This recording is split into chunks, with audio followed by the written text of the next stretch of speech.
Hello everyone, welcome to Thastu and a very welcome to our daily editorial and news analysis and welcome back. Ma'am आप कहाँ थे इतने दिनों? Actually मैं leave पर थी, ठीक है, तो इस वजह से इतने दिनों की जो है वीडियोस अपलोड नहीं हुए. तो what I will be doing कि हर रोज़ जो भी मिस हुए हैं तो उसमें से जो भी इंपॉर्टेंट आर्टिकल्स होंगे उसको एक एक दो करके जो है हम लोग कवर कर लेंगे, ठीक है. So don't worry about it, it will be done, right. So let's get started with today's analysis. इसलिए ज़्यादा परेशान मत हुइएगा because I had seen comments कि मैम रेगुलरली करिए and all. बहुत it's been 7 months since I have joined तथास्तु, तो उसके बाद से लीव लिया ही नहीं था मैंने, तो I really needed this break. चलिए, so first of all we will check out the table of contents. Table of contents कौन कौन से हैं? आर्टिकल 370 वर्डिक्ट इससे रिलेटेड है. हालांकि वर्डिक्ट आ गई है, बहुत सारी चीज़ें हुई हैं, वो हम लोग कल कवर कर लेंगे जब कल न्यूज़ में आ जाएगा.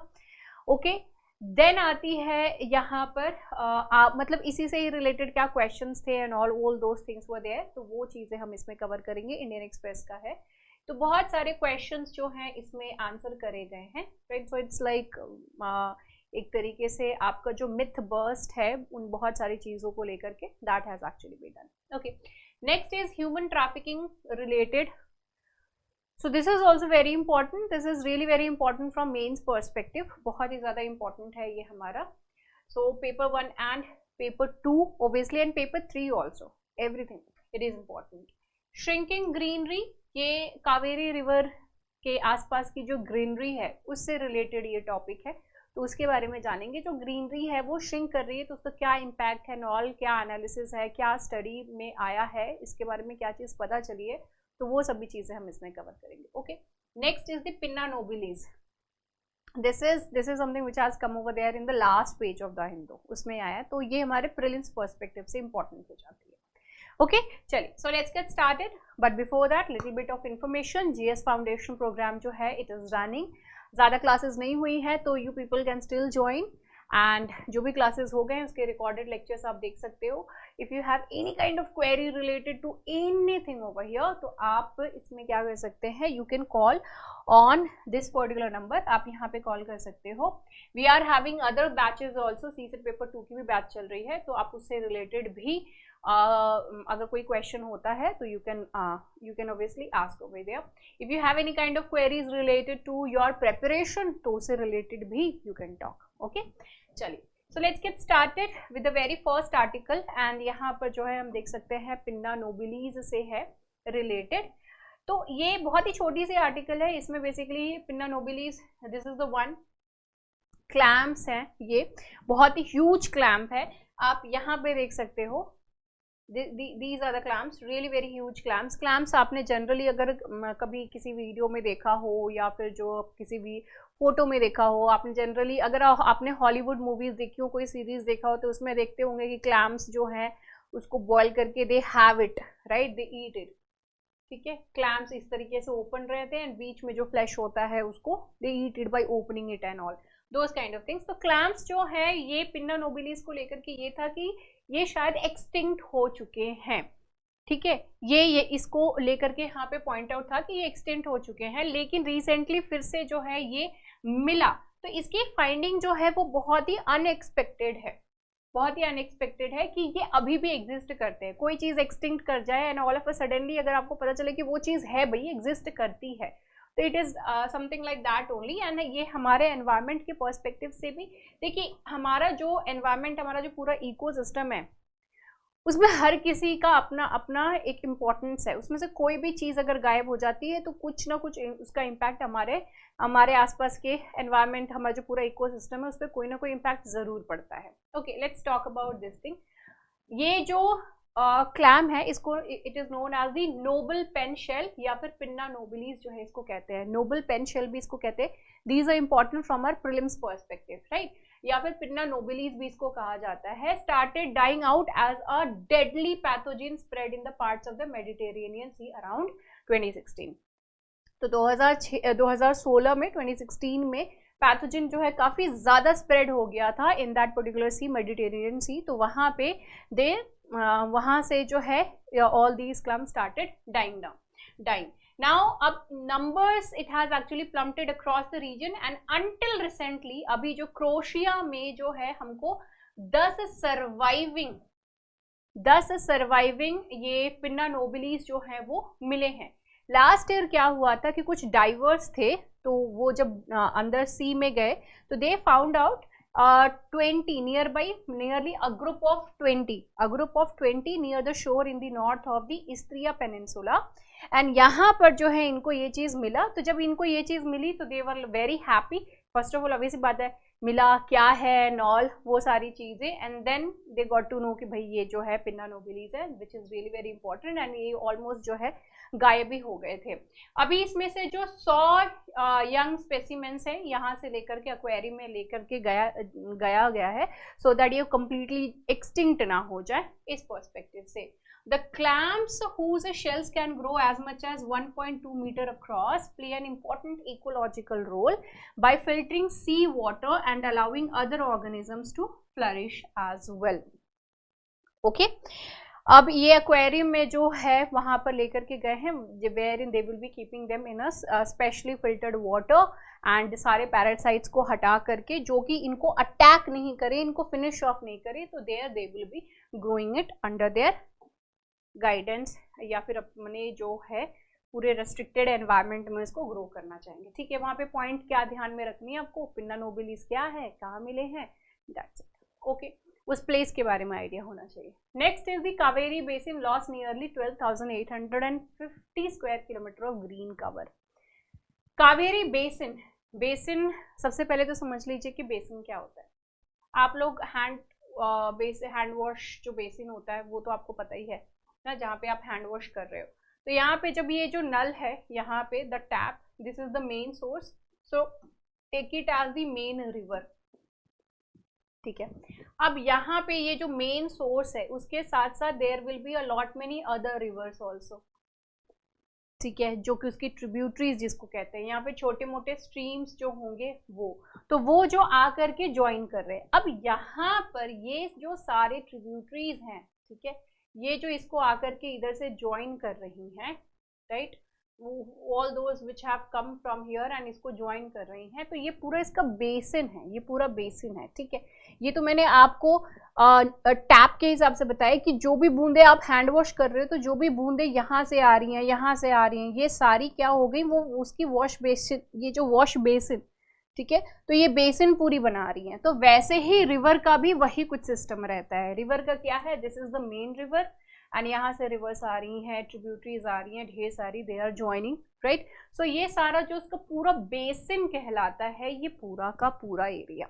ओके, तो ये जो पूरा बेसिन है वहाँ पे बोल रहे हैं कि 12,850 किलोमीटर स्क्वायर किलोमीटर्स का जो इनका एरिया है, वो वहाँ से ग्रीन कवर जो है वो काफ़ी हद तक कम हो चुकी है, जिसका आप यहाँ पर जो है टोटल आप देख सकते हैं कि किस तरीके से चेंज हुई है।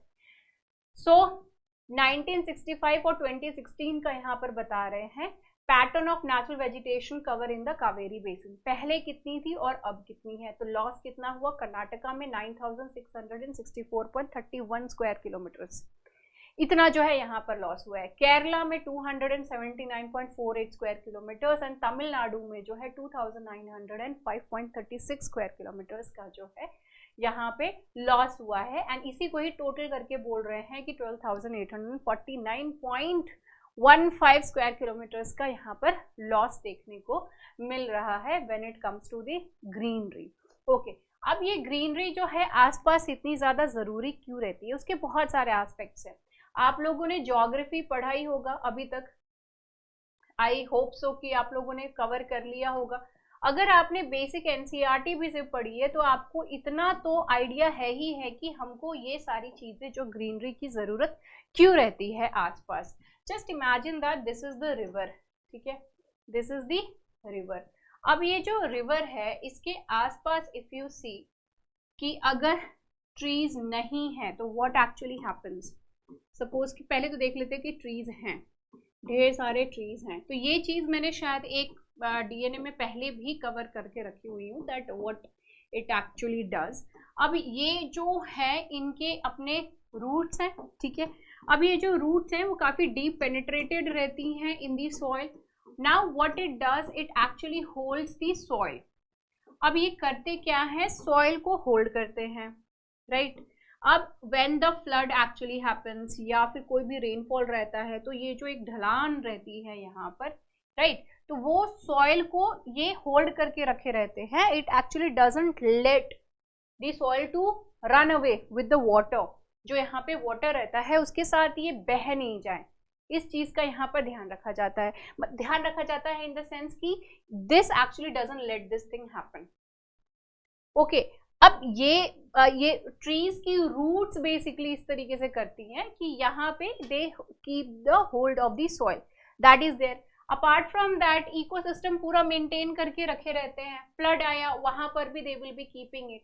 अब एक और पॉइंट यहाँ पे ध्यान रखिएगा कि ये जो ट्रीज है overall it matters to the surrounding also and for our waterfall, I am saying this water cycle, the rainfall, condensation, transpiration, ये सारी चीजें ही जो है वो हमारे ट्रीज बहुत हेल्पफुल रहती है इन सभी काम के लिए। ओके, तो ओवरऑल मैंने बस एक छोटा सा ही आपको बेसिक चीज बताई हूँ, but you can see that how much it is important when it comes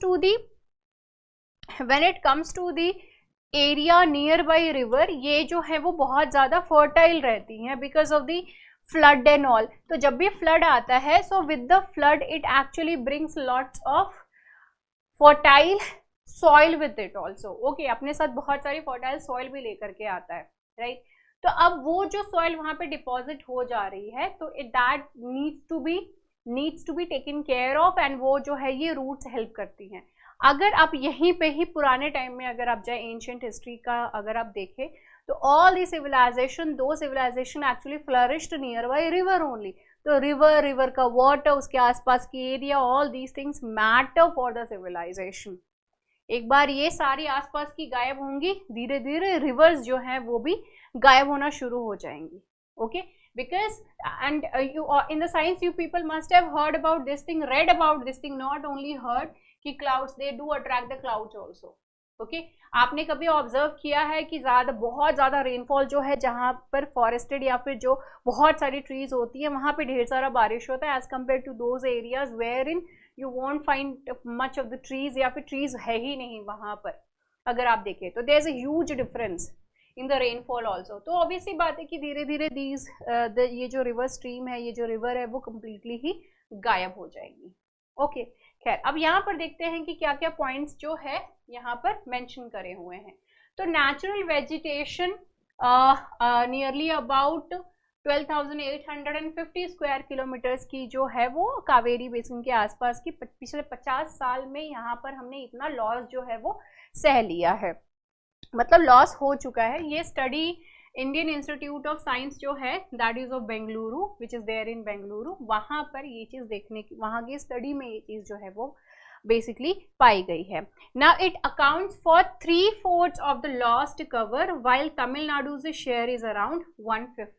3/4 जो है वो टोटल यू कैन सी कि जो कवर था that has actually been vanished, and जिसमें से 1/5 जो है वो तमिलनाडु के इधर से it has gone. Natural vegetation cover went down by around 46% of all these years. 46% all these years, 46% से जो है ये कम हो गई है।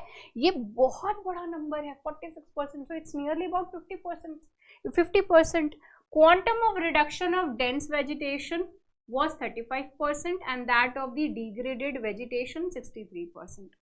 Areas that suffered adverse changes in the extent of forest cover include the Brahmagiri wild life sanctuary, जहाँ से कि जो काफ़ी एक्सटेंट में फॉरेस्ट कवर जो है वो एक्चुअली गायब हुए हैं, वह बता रहा है। तो यहाँ पर है ब्रह्मगिरी वाइल्ड लाइफ सेंचुरी, फिर आता है Bandipur national park, Nagarhole national park and the Kaveri wild life sanctuaries. तो ये सभी जो है यहाँ से ज़्यादा जो फॉरेस्ट कवर है वो गायब हुई हैं, और उसका काफ़ी ज़्यादा एडवर्स इम्पैक्ट जो है यहाँ पर देखने के लिए हमको हाल फिलहाल में मिलेगा, और काफ़ी इम्पैक्ट हो भी रहा होगा। यहाँ पे in Bannerghatta National Park the moist deciduous forest area which was about 50% in 1973, 50% थी 1973 में, 2015 में ये 2015 में 28.5% हो गई, and all these because of us. कैसे? Anthropogenic pressure. तो एंथ्रोपोजेनिक के मतलब हम ह्यूमंस की वजह से, हमारी एक्टिविटीज की वजह से, हमारे पॉपुलेशन इंक्रीज होने की वजह से ये सब, ये जो नेशनल पार्क है उसके एनवायरनमेंट पे काफी ज्यादा इम्पैक्ट देखने के लिए हमको मिल रहा है। Okay, now let's move on to the next topic, that is of the cases of human trafficking. Cases of human trafficking victims being forced to commit cyber crimes on the rise. तो यहाँ पर जो cyber crime, देखो actually हो क्या रहा है overall अगर मैं आपको बताऊं, so the people, there are certain people, वो लोग क्या कर रहे हैं, they are kidnapping other people, ठीक है, वो दूसरे लोगों को जो है वो किडनैप कर रहे हैं। अब उन लोगों को किडनैप करके what they are doing, they are making them commit cyber crime. मतलब वो खुद ये साइबर क्राइम नहीं कर रहे हैं, वो किसी और को जबरदस्ती कर रहे हैं कि आप जो है आइए और इस तरीके का काम यहाँ पर करिए। So this is what is actually happening over here, right. So the people are here जो कि किसी और को किडनैप कर रहे हैं और वो लोगों को मजबूर किया जा रहा है कि वो साइबर क्राइम करें। यहाँ पे एक और पॉइंट जो है वो बहुत ही मतलब जनरली ट्रैफिकिंग की जहां तक बात आती है तो we always talk about women, लेकिन यहाँ पर सबसे ज्यादा जो ट्रैफिकिंग हो रही है दैट इज ऑफ मेन। यहाँ पर विमेन की भी ट्रैफिकिंग हो रही है, बट जनरली यहाँ पर किसका हो रहा है, ज्यादा मेन का हो रहा है, and both of them are being pressurised to in order to commit the cyber crime. Cyber crime में बहुत सारे तरीके के क्राइम्स जो हैं वो इनसे कराए जा रहे हैं, जैसे कि if I have to give example,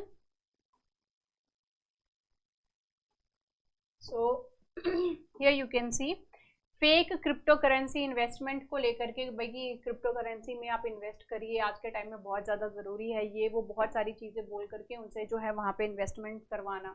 then fraudulent work from home offers, काफ़ी टाइम जो है आपने देखा होगा वर्क फ्रॉम होम का ऑफर है, 1 लाख कमाइए, 1.5 लाख कमाइए, 60,000 कमाइए, 50,000 कमाइए, मतलब all of a sudden out of nowhere you will be getting messages, आपको मैसेजेस देखने के लिए मिलेंगे। व्हाट्सएप पे भी अभी रिसेंटली ये बहुत सारे मैसेजेस जो हैं वो पॉप अप हो रहे थे, स्पेशली फॉरेन कंट्रीज का नंबर होगा, वहां से ये सारी चीजें हो रही थी, साइबर क्राइम हो रहा है, ठीक है। इस तरीके वर्क फ्रॉम होम, लॉटरी से रिलेटेड, ऑनलाइन गैम्बलिंग स्कैम जो है, इस तरीके की चीजें ऑनलाइन, मतलब जो भी गैम्बलिंग है, जो भी गैम्बलिंग का प्रमोशन कर रहे हैं, they themselves are at wrong. Okay, वो आपको गैम्बलिंग क्या है, गैम्बलिंग एक तरीके की लत है, एक बार आपने देखा, वो पहले आपको क्या करेंगे, जितवाएंगे, you will be like winning some of the matches in the starting, later on they will ask you this particular gaming platforms, they will be asking you to invest also। पहले 10 रुपए 20 रुपए लगा करके आप खेलोगे, अरे यार मैं तो राजा हो गई, मैं तो रानी हो गई, मैं तो इतने सारे पैसे कमा रहा हूँ, right. Later on you will see कि फिर आप ज्यादा आप पैसे उसमें इन्वेस्ट करने लगोगे, फिर आप थोड़े बहुत स्टार्टिंग में definitely you will be winning, but later on आप देखोगे कि लॉस पे लॉस एकदम से होने लगेगा, and finally you will lose a lot of amount. पहले तो सिर्फ ऐसे सिंपली कॉइन से जो है आपको लत लगाया जाएगा, which they will be providing. Later on क्या पता चलता है कि आप अपने अकाउंट को कनेक्ट करके आप रियल मनी लगा करके वहां पर ये पूरा जो है गैम्बलिंग का game that you are playing, which is again very wrong thing, ठीक है। तो lottery and online gambling scams जो है, ये गैम्बलिंग अपने में ही जितने भी तरीके की गैम्बलिंग हो रही है वो रॉन्ग है, डोंट डू दिस। अगर आप उसमें पड़ गए तो it would be really very difficult for you to come out of that particular zone, okay, so don't do that. खैर, तो ये इस तरीके की जो स्कैम्स हैं वो करते हैं, ठीक है।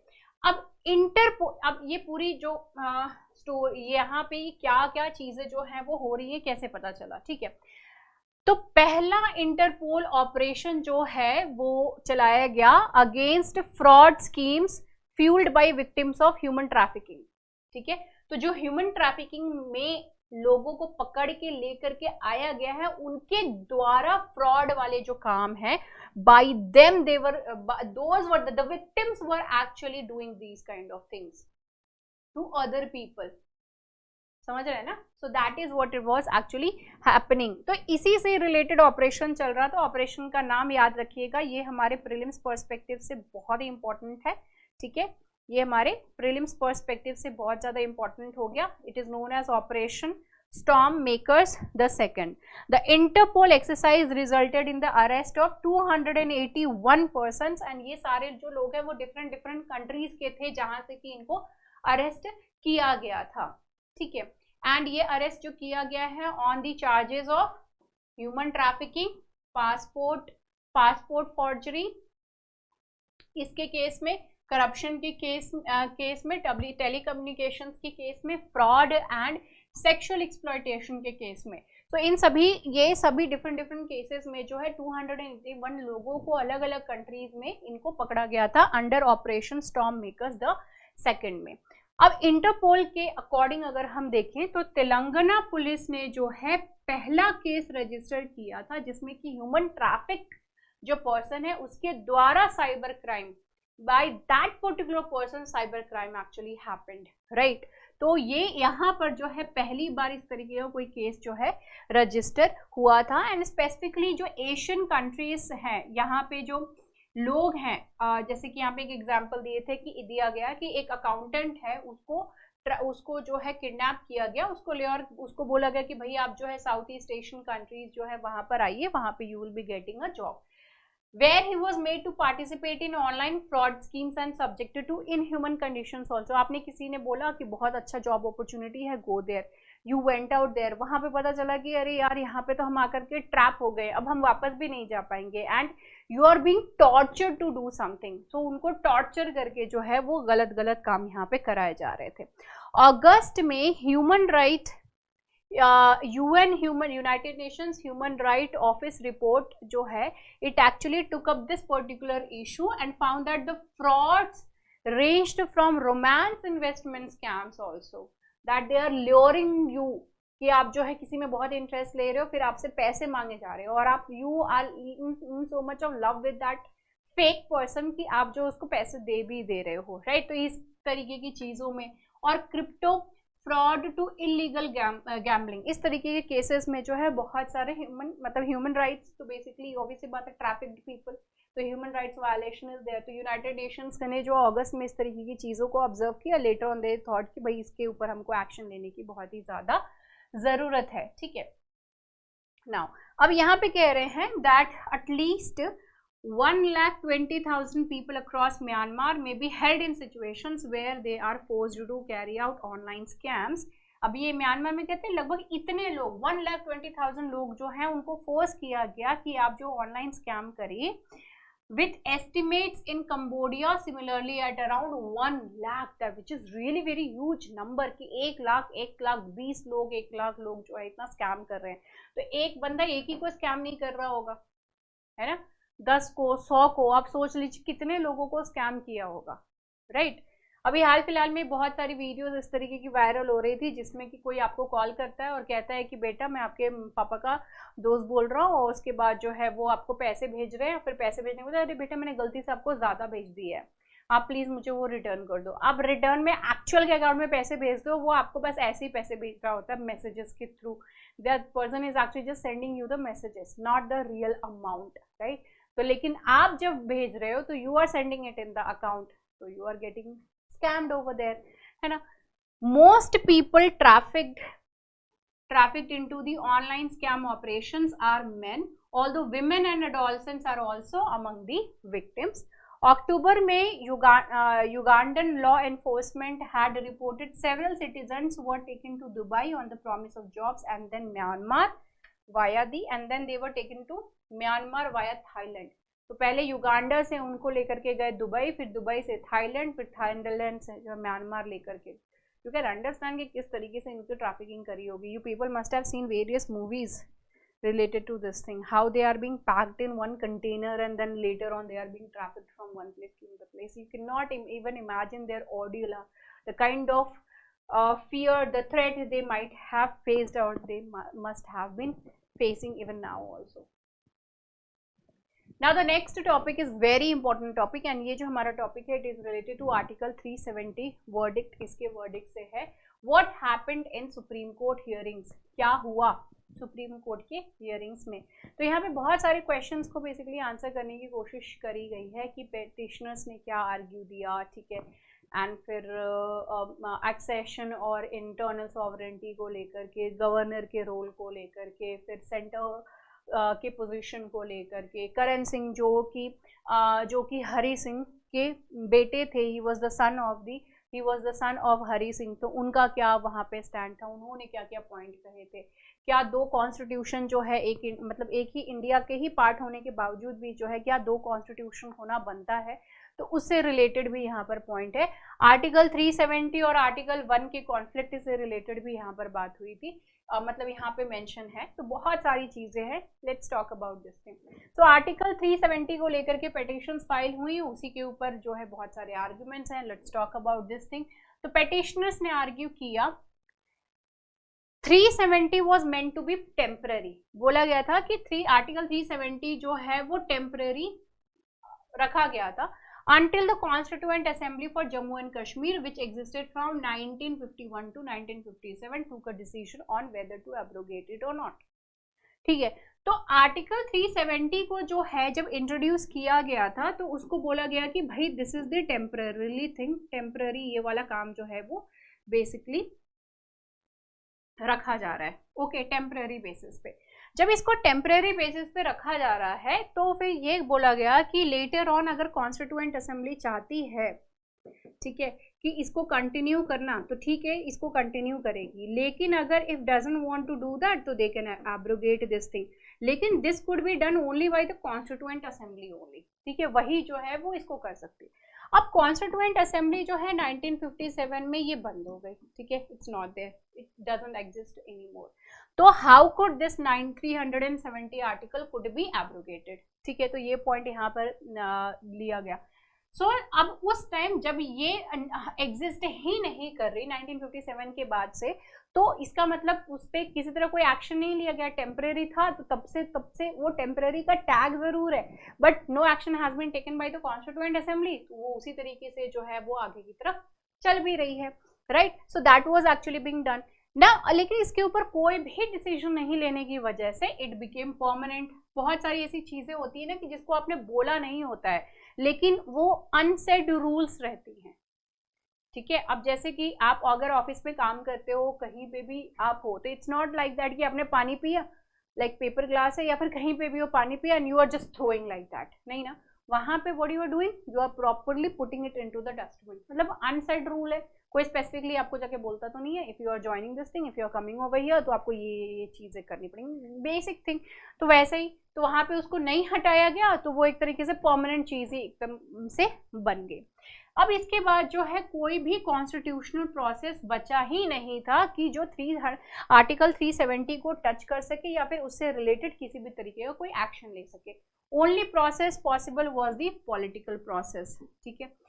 नाउ यहाँ पर मेन इशू यहाँ पर ये कही गई, the parliament could have assumed the role, the main issue to be decided is whether parliament could have assumed the role of the constituent assembly to make the amendments. Parliament could not have, अब यहाँ पे parliament जो है वो constituent assembly का role अपना सकती थी, लेकिन ऐसा नहीं कर सकती थी। क्यों? क्योंकि इसके बहुत सारे डिफरेंट कॉन्सिक्वेंसेस जो है वो देखने के लिए मिल सकते थे ऑन द वेरियस फैक्टर्स। अब एक्सेशन, अब यहाँ पे क्या चीज ध्यान में रखने वाली थी, constituent assembly article 370 constituent assembly ही हटा सकती थी, not any other one. Okay, accession and internal sovereignty की अगर हम बात करें तो हिस्टोरिकली जम्मू एंड कश्मीर जो है उसका इंडिया के साथ एक अलग ही टाइप का रिलेशन है, क्योंकि उसका कुछ पेपर पे उन्होंने साइन नहीं किया कि एक्सेशन वाला टाइप का, ऐसा कुछ भी नहीं हुआ, क्योंकि there was no merger agreement between Jammu and Kashmir and that of the union. बस यहाँ पे इंस्ट्रूमेंट ऑफ एक्सेशन जो है इसके ऊपर साइन यहाँ पर कहा गया था, एंड यहाँ पर किसी भी तरीके की ये बात मेंशन नहीं करी गई that there is no transfer of sovereignty and state's autonomy has to be maintained.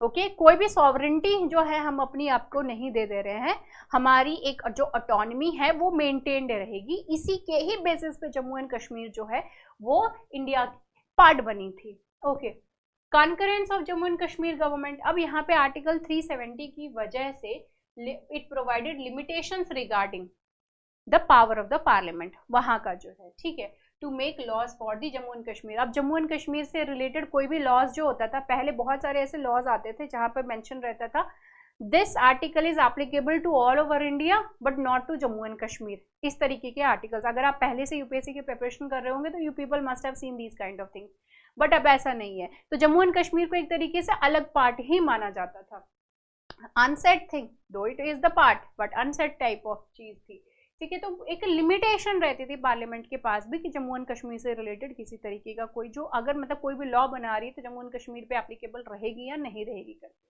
Okay, now in order to make laws on a subject in union list or concurrent list which is not covered by the instrument of accession, concurrence of the state government is needed।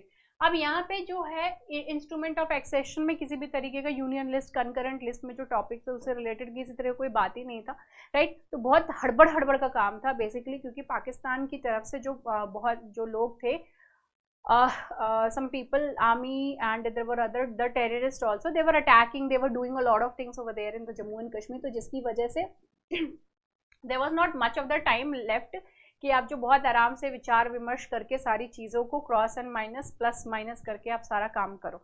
तो it was like झटपट वाला चीज़ करना कि India ने कहा था कि जब आप इसको साइन करोगे तभी जो है हम आपकी हेल्प करेंगे, और हरी सिंह को पता था कि अगर हमने इंडिया की हेल्प नहीं ली तो we will perish, we won't be surviving, ठीक है। तो this is the reason why he signed also, right। अब यहाँ पे इस तरह कोई मेंशन ही नहीं था, तो अब यहाँ पे स्टेट गवर्नमेंट का जो एक तरीके से नोट लेना was important। Role of the governor की रोल की बात करें, जो जम्मू एंड कश्मीर के गवर्नर जो था could not have dissolved the legislative assembly without the aid and advice of the council of ministers। Governor कभी भी अब यहाँ पे जो काउंसिल ऑफ मिनिस्टर्स के बिना किसी भी उनके नोड के बिना वो कभी भी किसी भी तरीके से लेजिस्लेटिव असेंबली को डिसॉल्व कर ही नहीं सकता था, राइट। तो यहाँ पर गवर्नर के जो हाथ हैं वो बंधे हुए थे। Now downgrading to union territory, अब यहाँ पे बोल रहे हैं कि भाई आप यूनियन टेरिटरी आपने बना दिया। आज के जजमेंट में ये कहा गया कि भाई इसको जल्दी से जो स्टेटहुड इसको फिर से दो जम्मू एंड कश्मीर को, ये बात बोली गई, ठीक है। तो डाउनग्रेड कर दिया गया, यूनियन टेरिटरी बना दी गई, statehood, all the places they wanted कि हम यूनियन टेरिटरी से स्टेट बन जाए, यहाँ पे स्टेट से जो है यूनियन टेरिटरी लेकर के आ गए। तो आर्टिकल 3 के हिसाब से यहाँ पर बोला गया, dealing with the formation of new states and the alteration of areas, boundaries और names of existing states, it makes it mandatory for the president to refer the bill for reorganization of a state to the legislature। कि अगर किसी भी तरीके की state का कोई भी रीऑर्गेनाइजेशन हो रहा है, कुछ भी चेंजेस हो रहे हैं, तो पहले उनको भेजना भी पड़ता है, ठीक है। और वहां की जो लेजिस्लेटिव असेंबली है वो अपना नोट देती है, तब जाकर के किस तरह कोई एक्शन लिया जाता है। पर यहाँ पर ये मैंडेटरी वाला पॉइंट है आर्टिकल 3 का, ठीक है, ये पॉइंट ध्यान में रखिएगा, this is very much important. तो ये वाला प्रोसेस का जो कुछ काम ही नहीं हुआ, but the consent of the Jammu and Kashmir legislative assembly was not taken before introducing the reorganisation bill. तो बिल जो है उसको इंट्रोड्यूस कर दिया गया, लेकिन यहाँ पे जम्मू एंड कश्मीर जो है वहाँ का लेजिस्लेटिव असेंबली की किसी भी तरीके से कोई भी परमिशन या फिर उनसे जो है इस चीज को लेकर के कोई भी बात जो है वो नहीं हुई।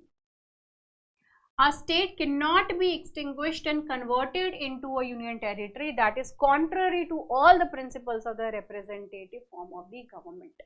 This has also been said from the petitioners कि आप जो है डाउनग्रेड करके स्टेटहुड जो है इस तरीके से लेकर के नहीं जा सकते हो, नहीं कर सकते हो। Nothing to show that Article 370 fail. अब ऐसा कुछ है ही नहीं जिसको लेकर के आप शो करो कि आर्टिकल 370 जो है वो एक्चुअली फेल हो गई। तो आर्टिकल 370 यहाँ पे कह रहे हैं कि it actually integrates Jammu and Kashmir into India. Jammu and Kashmir को इंडिया में इंटीग्रेट करने के लिए आर्टिकल 370 जो है वो बहुत ही इंपॉर्टेंट रोल प्ले करती है। It is not the centre's case that is not worked for the last 70 decades. There is, यहाँ पे बोल रहे हैं कि किसी भी तरीके का कोई ऐसा एग्जाम्पल ही नहीं है जहां पर ये बोला जाए कि मतलब कोई भी चेंज देखने को बेसिकली मिल रही है। तो ओवरनाइट ऐसा कुछ भी नहीं है, ठीक है। अब सेंटर का पॉइंट यहाँ पर जान लेते हैं। Due process was followed, here it is being said that, पहले पेटिशनर्स की सारे पॉइंट बता दिया। अब यहाँ पे सेंटर ने कहा कि भाई जो भी तरीके थे वो सभी जो है प्रॉपरली फॉलो किए गए हैं। That the manner in which the presidential proclamations was issued were a fraud on the constitution are completely misconceived। आप जो आर्टिकल 35A, आर्टिकल 370, जिस तरीके से इसको इंट्रोड्यूस किया गया था अपने कॉन्स्टिट्यूशन में, तो इसको इस तरीके से नहीं किया जाता है. There is a proper process which was actually not followed जब ये सारी चीजें हो रही थी. तो जब वो पूरी प्रोसेस ही फॉलो नहीं करी थी, तो that is null and void, right. So that is what they are saying. Sovereignty was surrendered, कि जम्मू एंड कश्मीर ने जैसे ही एक्सेशन पे साइन किया तो उन्होंने अपनी सॉवरेंटी जो है वो बेसिकली हमको दे दी. मतलब इंडिया को जो है अपनी सॉवरेंटी सरेंडर कर दी, क्योंकि दो सॉवरेन कंट्रीज तो नहीं एग्जिस्ट कर सकते ना एक कंट्री में. एक कंट्री में दो कंट्री कैसे हो सकती है, right. So petitioners are confusing internal sovereignty with that of the autonomy. तो हर एक, देखिए इंडिया है, इंडिया में जितने भी स्टेट्स हैं इनकी अपनी अपनी ऑटोनॉमी है, ठीक है, अपनी अपनी ऑटोनॉमी इन सभी के पास है.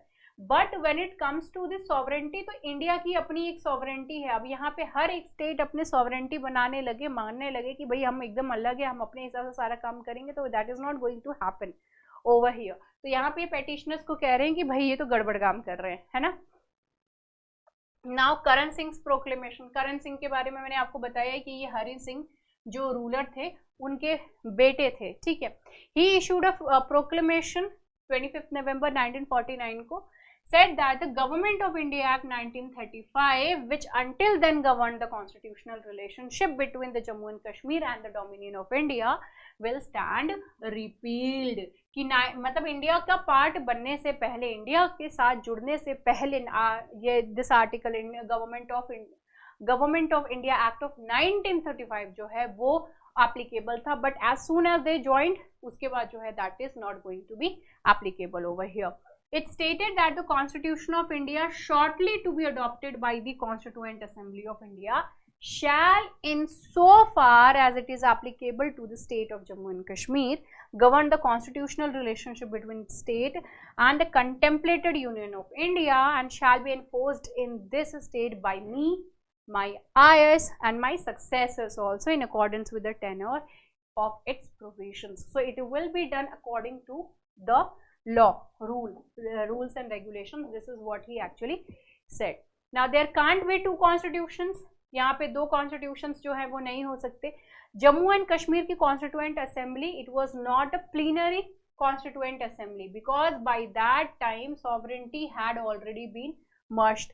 कि जब तक मतलब ये हमारा कॉन्स्टिट्यूशन आया, सारी चीजें हुई, तब तक तो जम्मू एंड कश्मीर तो पार्ट बन चुकी थी इंडिया की. तो as soon as you became the part of this India, you lost your sovereignty, you are no more any other country, you are actually the part, right. Now there cannot be two constitutions. This is what the central government said. Constituent Assembly in Article 370 Clause 3 can be read only as the legislative assembly. कि जो constituent assembly mention करी गई है article 370 clause 3 में, उसको आप जो है लेजिस्लेटिव असेंबली के तौर पर रीड करिए, ना कि एज अ कॉन्स्टिट्यूएंट असेंबली जो कि पहले थी when it was there in order to form the constitution. Now UT temporary but this union territory, UT temporary but return of statehood में टेक टाइम. ठीक है, ये जो आपको यूनियन टेरिटरी बना दिया गया है, तो ये भले ही टेम्पररी है, लेकिन जहां तक बात आती है कि स्टेटहुड देने की फिर से, तो वहां पे जो है जरूर टाइम मिल सकता है, जिसको कि सुप्रीम कोर्ट ने भी कहा है कि हाँ भैया दे दो इनको statehood, so that will be done. इसका अपडेट जो है हम आपको कल मिल जाएगा, हालांकि आज आ चुका है, but later on we will be discussing why, because और भी एडिशनल बहुत सारी चीजें it will be providing, right. So this union territory status for Jammu and Kashmir is temporary, but no specific timeline for the restoration of the statehood can be provided. They have even announced कि September 2024 में, I guess 2024 में ही शायद कहा गया है कि इसका election भी कराने के लिए. Comments and queries by bench on the position of Article 370. bench ने क्या कहा इस चीज को लेकर के? तो इन्होंने कहा कि if article 370 became permanent after 1957, why was it then placed in part 21 of the constitution which deals with the temporary, transitional and special provisions. यहाँ पे कॉन्स्टिट्यूशन, यहाँ पे जो बोला गया कि आर्टिकल 370 अगर परमानेंट हो गई थी, तो अब यहाँ पर पॉइंट आपको कौन सा याद रखना है कि ये जो पार्ट 21 है, ठीक है, तो इसको इसमें क्यों रखा गया था, क्योंकि पार्ट 21 जो है इसमें क्या क्या चीजें मेंशन, वही आर्टिकल्स वही चीजें मेंशन रहती है जो टेम्परेरी है, जो ट्रांजिशनल है, जो या फिर स्पेशल प्रोविजन से रिलेटेड। तो यही 3 चीजों से रिलेटेड जो पॉइंट्स है वो आर्टिकल ये पार्ट 21 में रहती है। तो why it was there if it is permanent, right? So very valid question, because we are actually dealing with the constitution. मतलब जो भी चीज, जो भी पावर है, whatever is there in our constitution, I mean whatever is there in India, whatever is happening in India, वो सारे power जो आ रहे हैं वो कॉन्स्टिट्यूशन से आ रहे हैं। तो यहाँ पे ये बहुत ही वैलिड पॉइंट यहाँ पे बोल दी गई, ठीक है। Sub clause 3 of article 370 it envisages a process by which it can be deoperationalised, कि आप यहाँ पे आर्टिकल 370 में सब क्लॉज 3 जो है वहां पे बोला गया है कि प्रोसेस पूरा बताया गया किस तरीके से इसको डी ऑपरेशनलाइज कर सकते हैं। अब thus it is very difficult to propose that article 370 has such a permanent character। अगर कोई परमानेंट है तो उस चीज को हटाने के लिए, डी ऑपरेशनलाइज करने के लिए पॉइंट जो है वो यहाँ पर क्यों करी गई? ऑब्वियस सी बात है ना?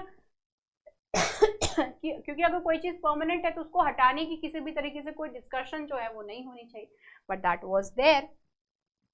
सो how come you are saying कि ये परमानेंट है, right? So on the way to seek people's opinion, people's opinion की अगर बात करें, क्योंकि रेफरेंडम की बात करी गई, तो यहाँ पे कॉन्स्टिट्यूशन में कहीं पे भी रेफरेंडम से रिलेटेड जो है वो पॉइंट नहीं है, ठीक है। We are being dealt, we are, तो हमारा जो पूरी कंट्री है वो कॉन्स्टिट्यूशन के हिसाब से चल रही है, ना कि रेफरेंडम के हिसाब से चल रही है। तो इसी पॉइंट को लेकर के यहाँ पर ये बोला गया दैट कि रेफरेंडम का तो कोई पॉइंट ही नहीं यहाँ पर आता है, ठीक है ना। आर्टिकल 370 और आर्टिकल 1 की यहाँ पर बोल रहे हैं, तो यहाँ पे क्वेश्चन बोल रहा है कि आर्टिकल 368 जो बेसिकली अमेंडमेंट से रिलेटेड है, कि आप कॉन्स्टिट्यूशन में किस तरीके से अमेंडमेंट कर सकते हो, simple majority and special majority, simply like that only if you can change, right? तो एवरीथिंग, किसी भी तरीके से अमेंडमेंट करनी है, कौन सी चीज की कैसे अमेंडमेंट होगी, तो आर्टिकल 368 में ये सारी चीजें मेंशन है, right? So the question is whether parliament in the exercise of powers under article 368 to amend the constitution can amend article 370।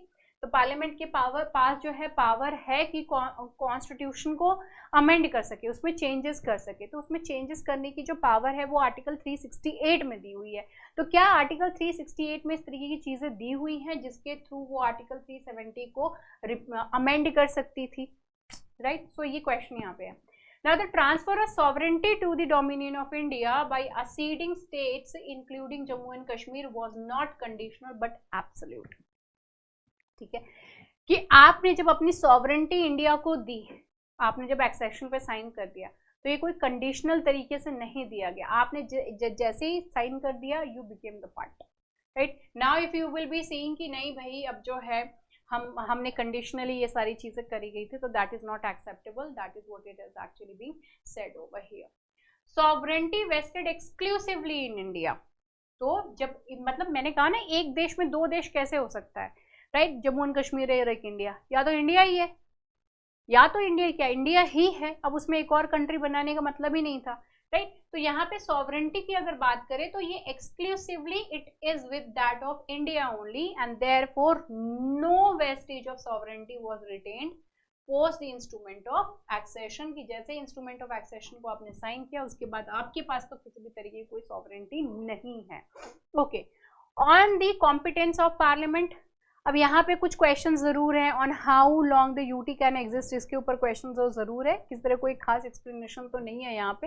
लेकिन यहाँ पे कह रहे हैं कि क्या parliament can't touch a state list item while enacting a law, retract from the fact that all these states ceded sovereignty to the dominion of India. ऐसा कुछ भी नहीं है। स्टेट लिस्ट में जो पॉइंट्स दिए हुए हैं तो क्या उसके ऊपर यूनियन की तरह कोई लॉ नहीं बना सकती है? सॉवरेंटी की बात यहाँ पर स्टेट्स की और प्लस इंडिया की जो है एज अ यूनियन, उसके ऊपर पॉइंट्स आ जा रहे हैं, क्वेश्चन रेज हो रहा है। और कब तक जो है ये यूनियन टेरिटरी का टैग इसके ऊपर रहेगा, ठीक है। So this was it related to article 370। बहुत ही अच्छा आर्टिकल था ये, बहुत सारे पॉइंट्स जो है यहाँ पर हमको सीखने के लिए मिले। So this is it related to today's article. I hope you people enjoyed. Nice to be, it's really very nice to be back. I hope you people will be joining again. So see you in the next video. Bye bye, take care and have a great time. Good night. Jai Hind.